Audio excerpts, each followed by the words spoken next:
سورہ توبہ میں ابھی یہی منافقین کا بیان چل رہا ہے، اور جب کوئی صورت نازل ہوتی ہے کہ ایمان لاؤ اللہ پر اور جہاد کرو اس کے رسول کے ساتھ مل کر، استأذنک اولو الطول منہم، تو ان میں سے جو مقدرت والے ہیں، دولت والے ہیں، وسائل رکھنے والے ہیں، وہ بھی آپ سے آ کر رخصت مانگتے ہیں۔ وقالوا ذرنا نکن مع القاعدین، اور کہتے ہیں کہ ہمیں چھوڑ دیجئے، رہنے دیجئے، ایگزمپٹ کر دیجئے، ہم یہیں بیٹھ رہنے والوں میں شامل ہو جائیں۔ رضوا بأن یکونوا مع الخوالف، وہ اس پر راضی ہو گئے کہ پیچھے رہنے والی عورتوں میں شامل کر دیے جائیں، یعنی جنگ کرنا مردوں کا کام ہے، اور خواتین کو چونکہ پیچھے بچے اور خواتین ظاہر بات ہے کہ گھروں میں رہ جانے والے تھے، تو انہوں نے اپنے لیے یہ مقام پسند کیا، یہ ایک طرح کا ان پر طنز ہے۔ رضوا بأن یکونوا مع الخوالف وطبع علی قلوبہم فہم لا یفقہون، تو ان کے دلوں پر مہر کر دی گئی اور اب وہ سمجھ نہیں سکتے۔ لیکن الرسول والذین آمنوا معہ، اس کے برعکس اللہ کے رسول صلی اللہ علیہ وسلم اور جو لوگ ان کے ساتھ ایمان لائے، جاہدوا باموالہم وانفسہم، انہوں نے جہاد کیا اللہ کی راہ میں اپنے اموال سے بھی، اپنی جانوں سے بھی۔ وَأُولَٰئِکَ لَهُمُ الْخَيْرَاتُ، یہ وہ لوگ ہیں جن کے لیے بھلائیاں ہیں، خوبیاں ہیں، نیکیاں ہیں، اچھا اجر ہے۔ وَأُولَٰئِکَ هُمُ الْمُفْلِحُونَ، اور یقیناً یہی لوگ ہیں فلاح پانے والے، آخری منزل مراد کو پا لینے والے۔ فلاح کے لفظ پر انشاءاللہ تفصیلی گفتگو جو ہے وہ سورہ مومنون کے شروع میں ہوگی۔ یہ ایک بڑی اہم اصطلاح ہے قرآن کی، میں نے اب تک اس کا ترجمہ بس اسی طریقے سے اسی لفظ کے ساتھ کیا ہے۔ اعد اللہ لہم جنات تجری من تحتہا الانہار خالدین فیہا، اللہ تعالیٰ نے ان کے لیے ان باغات کو تیار کیا ہے جن کے دامن میں یا جن کے نیچے ندیاں بہتی ہوں گی، جن میں وہ ہمیشہ ہمیشہ رہیں گے۔ ذالک الفوز العظیم، اور یہ بہت بڑی کامیابی ہے۔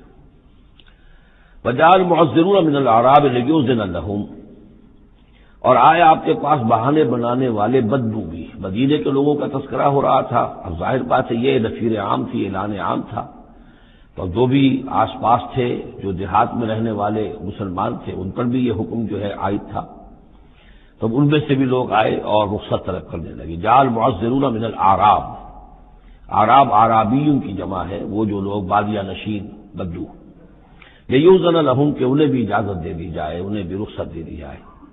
وقعد الذین کذبوا اللہ ورسولہ، اور بیٹھ رہے وہ لوگ جنہوں نے کہ جھوٹ کہا تھا اللہ سے اور اس کے رسول سے، وعدے جو کیے سے وہ جھوٹ نکلے، یا یہ کہ جو عذر ان کر رہے وہ جھوٹا ہے۔ سیصیب الذین کفروا منہم عذاب علیم، ان قریب ان میں سے جو لوگ کفر پر اڑ جائیں گے، یا جو لوگ فی الواقع کفر کی حد کو پہنچ گئے ہیں، ان کے لیے دردناک عذاب ہے۔ لیسا علی الضعفاء، کمزوروں کا معاملہ یہ نہیں ہے، ان پر کوئی ذمہ داری نہیں ہے، کوئی ملامت نہیں ہے، ضعیف ہوں، ولا علی المرضى، نہ ہی بیماروں پر، ولا علی الذین لا یجدون ما ينفقون، نہ ہی ان پر کہ جن کے پاس کچھ خرچ کرنے کے لیے نہیں ہے۔ آخر اتنا لمبا سفر کرنا ہے، تبوک تک جانا ہے، کوئی سواری چاہیے، 4 آدمیوں پر ایک اونٹ ہو، کچھ تو ہو، کہیں تو کچھ نہ کچھ تو ان کو سہارا ملے، ان کے پاس سامان نہیں ہے، پیسہ نہیں ہے۔ لا یجدون ما ينفقون، تو جو لوگ اپنے پاس کوئی اس کی مقدرت نہیں رکھتے اور ساز و سامان نہیں رکھتے، تو ان پر حرج نہیں ہے۔ لیسا علی الضعفاء حرج، یہ لیسا کے بعد جو ہے حرج یہاں آیا ہے، ان پر کوئی گناہ نہیں ہے، کوئی الزام نہیں ہے، کوئی ملامت نہیں ہے۔ اذا نصحوا للہ ورسولہ، جبکہ وہ اللہ اور اس کے رسول کے ساتھ مخلص ہوں، دل میں اخلاص ہے، لیکن یہ کہ مجبوری فی الواقع ہے، کوئی ضعیف ہے، بہت بوڑھا ہے، کوئی بیمار ہے، کوئی بالکل یعنی بغیر کسی وسائل کے ہے۔ ما علی المحسنین من سبیل، ایسے جو محسن لوگ ہیں، جو جن کا دین جو ہے وہ یعنی درجہ احسان کو پہنچا ہوا ہو، ان کے لیے کوئی ملامت نہیں، ان کے اوپر کوئی گرفت نہیں۔ اللہ غفور الرحیم، اور اللہ غفور الرحیم ہے۔ ولا علی الذین اذا ما اتوک لتحملہم، اور نہ ہی ان پر کوئی الزام ہے یا ان پر کوئی گناہ ہے کہ جو آئے آپ کے پاس، جب آئے کہ آپ ان کے لیے سواری کا انتظام کر دیں، لتحملہم، قلتا، تو اے نبی آپ نے فرمایا، لا اجد ما احملکم علیہ، نہیں میرے پاس بھی کوئی سواری کا بندوبست نہیں ہے، میں نہیں پاتا کوئی چیز جس پر کہ آپ کو سوار کر سکوں۔ تولوا، تو مجبوراً وہ لوٹ گئے، وأعینہم تفیض من الدمع، اور ان کے آنکھوں سے آنسو جاری تھے، حزنن، اس حزن کی وجہ سے، اس رنج اور غم کی وجہ سے، اللہ یجدوا ما ينفقون، کہ ان کے پاس نہیں ہے جسے وہ خود خرچ کر سکیں اور اپنے لیے کسی سواری کا بندوبست کر سکیں۔ ایک طرف یہ جذبہ ہے، چاہتے ہیں، جانا چاہتے ہیں، لیکن مجبوری ہے، اس مجبوری کی بنا پر بھی اگر وہ رک رہے ہیں تو ان کو صدمہ ہے، افسوس ہے، رو رہے ہیں۔ دوسری طرف وہ ہیں جو اولو طول ہیں، ان کے پاس سب کچھ موجود ہے، وسائل و ذرائع ہیں، لیکن جانے کو تیار نہیں۔ انما السبیل علی الذین یستأذنونک وهم اغنیاء، ملامت اور الزام تو ان لوگوں پر ہے کہ جو آپ سے رخصت مانگتے ہیں جبکہ وہ غنی ہیں، مالدار ہیں۔ رضوا بأن یکونوا مع الخوالق، وہ راضی ہو گئے اس پر کہ وہ پیچھے رہنے والی خواتین ہی کے ساتھ ہو جائیں۔ وطبع اللہ علی قلوبہم، اللہ نے ان کے دلوں پر مہر کر دی، فہم لا یعلمون، اور اب وہ صحیح علم سے بے بہرہ ہو چکے ہیں۔ یعتذرون الیکم اذا رجعتم الیہم، اب یعتذرون چونکہ یہ فعل مضارع ہے تو یہ بھی ہو سکتا ہے کہ کر رہے ہیں ترجمہ ہو کہ وہ اب بہانے بنا رہے ہیں یا عذر پیش کر رہے ہیں، اور یہ بھی کہ کریں گے۔ تو اس اعتبار سے یہ آیات یہ بھی ممکن ہے کہ اثناء سفر میں، واپسی کا جو سفر ہے تبوک سے، اس میں نازل ہوئی ہوں، اور یہاں پھر ہم مستقبل کے حوالے سے اس کا ترجمہ کریں گے۔ اور یہ بھی ہو سکتا ہے کہ مدینے واپس تشریف لانے کے بعد یہ آیات نازل ہوئی ہوں، تو اب حال میں اس کا ترجمہ ہوگا۔ بہانے بنائیں گے وہ لوگ کہ جن کی طرف کہ تم جاؤ گے لوٹ کر، یا بہانے بنا رہے ہیں تمہارے پاس آ کر وہ لوگ کہ جن کے پاس تم آ گئے ہو لوٹ کر، یہ دونوں ترجمے ممکن ہیں۔ قل لا تعتذروا، کہہ دیجئے یا کہہ دیجئے گا کہ اب بہانے مت بناؤ، کوئی عذر مت تراشو، کوئی لیم ایکسکیوز پیش نہ کرو، لن نؤمن لکم، اب ہم تمہاری بات نہیں مانیں گے۔ قد نبأنا اللہ من اخبارکم، اللہ تعالیٰ نے ہمیں تمہاری خبروں سے پورے طور پر مطلع کر دیا ہے۔ پہلے تو معاملہ یہ تھا تبوک پر جانے سے قبل حضور کا معاملہ کہ وہ اپنی شرافت اور اپنی مروت کے اندر جس نے آ کر جو بات کہی تسلیم کر لی۔ اب چونکہ اس دوران میں یہ ساری آیات اتر چکی ہیں اور اللہ تعالیٰ نے جو کچھ ان کے اندر تھا چھپا ہوا وہ بھی کھول کر بیان کر دیا ہے، تو کہہ دیا گیا کہ اب آپ ڈنکے کی چوٹ کہہ دیجئے، لن نؤمن لکم، اب ہم تمہاری بات نہیں مانیں گے۔ قد نبأنا اللہ من اخبارکم، اللہ تعالیٰ نے تمہاری اخبار پر، تمہاری خبروں پر، تمہاری کیفیات پر ہمیں مطلع کر دیا ہے۔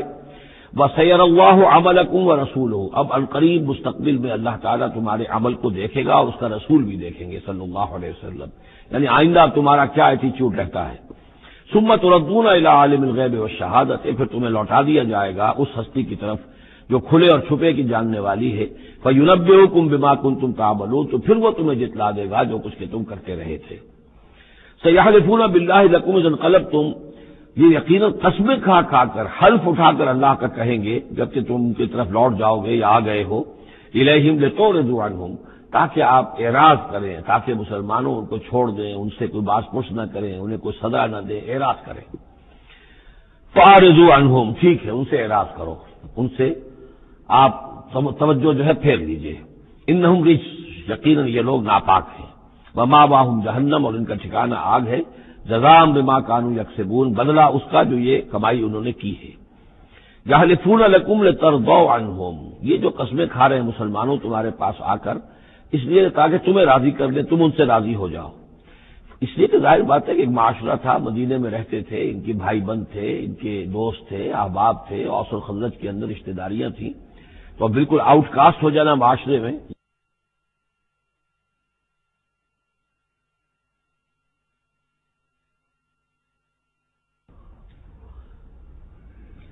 تو ظاہر بات ہے کہ وہ پھر کوشش کرتے تھے کہ سارے مسلمان ہم سے بدظن نہ ہو جائیں، سب لوگ جو ہیں بدگمان ہو جائیں، تو ہم تو آؤٹ کاسٹ ہو جائیں گے، گویا کہ معاشرے میں اچھوت ہو جائیں گے۔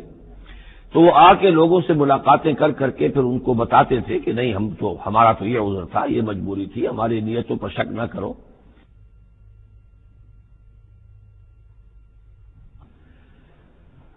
یحلفون لکم لترضوا عنہم، اے مسلمانوں یہ تمہارے سامنے قسمیں کھا کھا کر اپنے خلوص کا جو اطمینان تمہیں کرانا چاہ رہے ہیں وہ اس لیے کہ تم ان سے راضی ہو جاؤ۔ فَإِن تَرْضَوْا عَنْهُمْ فَإِنَّ اللَّهَ لَا يَرْضَىٰ عَنِ الْقَوْمِ الْفَاسِقِينَ، تو اگر تم ان سے راضی ہو بھی گئے تو اللہ تعالیٰ ان نافرمانوں سے راضی ہونے والا نہیں ہے۔ الْأَعْرَابُ أَشَدُّ كُفْرًا وَنِفَاقًا، بدو لوگ جو ہیں، دیہاتی بادیہ نشین، وہ کفر اور نفاق میں اور بھی زیادہ سخت ہیں۔ ذرا ہلکی کروا آواز.